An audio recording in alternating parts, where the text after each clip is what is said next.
Namaste, everybody. And so we are jumping right on into mantras. Mantras, as it says in Yoga Sutra 1.29, Tatta pratyaka sitannan dahigamo piyantaraya bhavasa.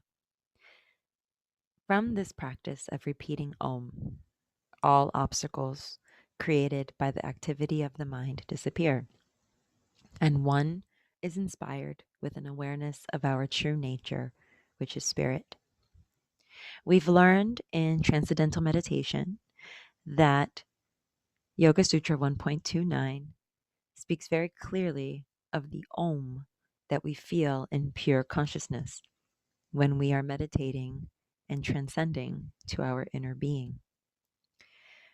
A mantra is usually any repeated word or phrase, but it can also refer more specifically to a word repeated in meditation. Mantra comes from a Sanskrit word meaning a sacred message or text, charm, spell, counsel.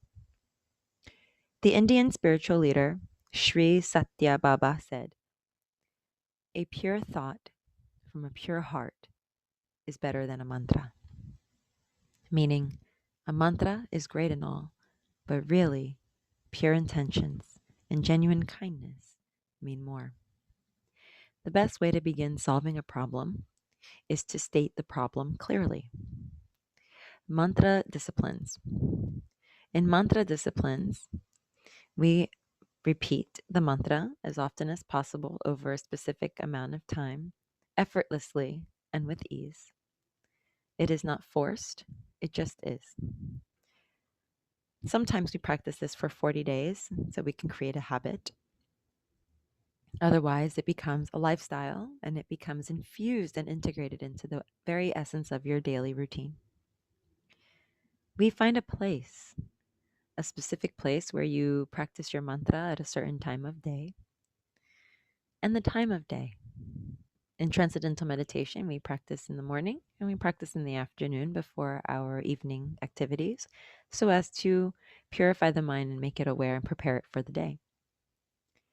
Completing the practice without interruption is very important, as you don't want to be startled out of your practice and you want to be able to have that time for yourself. Some practices in schools of meditation utilize the prayer beads known as malas. You'll find them in Christianity and Catholicism as rosaries. They utilize these as they have 108 beads on them, and so there's 108 prayers or mantras that they go around and recite. Just like a cruise control, it just keeps the mind steering in the direction of the mantra and clear of all external activities to not get attached to the external, but remain slightly focused more on the mantra. Sandalwood is used for spiritual discipline mainly. You'll see a lot of sandalwood temples, sandalwood beads, etc. Same as tulasi or basil wood. Plain wood is found throughout Tibet and Nepal, so you find a lot of mala beads created in such manner, in such material. From India, you'll find the rudraka, which are these very tiny itty bitty seeds. They're very they change color with the amount of energy that's stored within them. They come from a very red color all the way to black color, and they're known as the tears of Shiva. In religious or personal images, you'll see a lot of mala beads. You'll see them throughout most all religious images, with the exception of Jesus. Jesus didn't have any mala beads in his possession. And you'll also see a spiritual diary. And spiritual diaries are wonderful tools because you can write everything that comes to you after your meditation, remembering that the mind is in a purification process through the meditation. And so therefore, we don't want to attach ourselves to any thoughts that come up, even if it's a profound thought, as we want to give it some time to settle and then take a moment to, while on the active surface, gross surface, examine and look at it, and then see if it will actually apply cohesively to all the other things that we are working on and working towards. Below you'll find a few videos. Here we have some chants, and these are 3 chants that I very deeply enjoy. The first one is the Hanuman Chalisa by Krishnadas. It is a very long mantra. And so below you will find the lyrics to the Hanuman Chalisa, and you're welcome to practice along with it. And I encourage you to do this Hanuman Chalisa every Tuesday and every Saturday. The Gayatri Mantra is by Deva Parmal and Manush and her husband.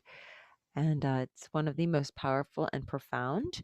We'll dive deeper into the Gayatri Mantra below in the mantras to come. And Om Namah Shivaya by Sean Johnson and the Wild Lotus Band. Sean Johnson is my teacher, and he not only is one of my teachers for mantra, he's also one of my teachers in yoga and yoga philosophy. And he and his band travel the world sharing the gift of bhakti yoga and music and mantra. And so here we share a song that he made for Om Namah Shivaya, one of the most popular mantras in the tradition of yoga. With that said, take some time. Below is the PDF of all the mantras, which I just clicked and opened for you. Here we have the Gayatri Mantra, the Asatoma Sadgamaya, and of course the Maha Mantra, Hari Krishna.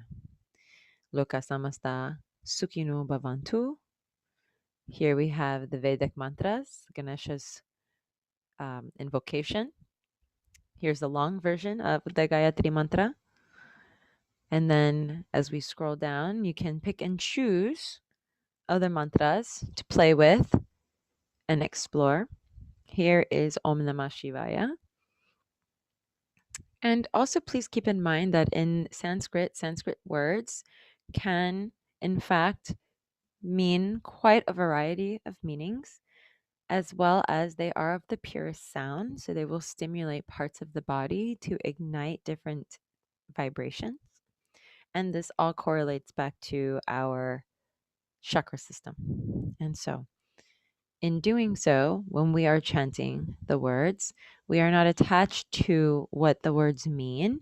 We are allowing the sound to permeate the body. When we chant Om Namah Shivaya, I honor Lord of Transformation. There's a funny joke that I heard once from one of my teachers that said she was in class and there was a guy in her class that was allowing all of his Vishuddha chakra to come out. So he had a lot of expression. And every time there was a challenging pose, he'd say, Om Namah Shivaya, Om Namah Shivaya, Om Namah Shivaya. And that was his expression of saying, I honor the Lord of Transformation. Everything's happening for my highest good. I honor the Lord of Transformation in the highest respect. And so sometimes we can utilize this pure intentions of these mantras to also bring us quite a bit of joy within ourselves when we find ourselves facing difficult circumstances. So, and then of course the Maha Mantra for the mother is Hey Ma Durga. And Hey Ma Durga, you can also find through a beautiful song that Sean Johnson and the Wild Lotus Band also put together for Kalima. Very beautiful chant. Guru Mantra, honoring your teacher. The Bija seed mantras for the chakras are also included here, so you have quite a few, and you can chant each of those as we did in the beginning. Lam, vam, ram, yam, hum, om, om, om. We have Om Mani Padme Hum. It is one of the most powerful mantras to sing. It's a beautiful mantra to incorporate into your classes. Very easy to understand. Hail to the jewel in the lotus. So we just honoring that seed within the lotus, that seed source, the jewel. We have the Jewish Shalom for peace, the Christian Hallelujah, the highest of praise for praising the Lord. From the Sikh tradition, Sat Nam, truth is my identity, I am.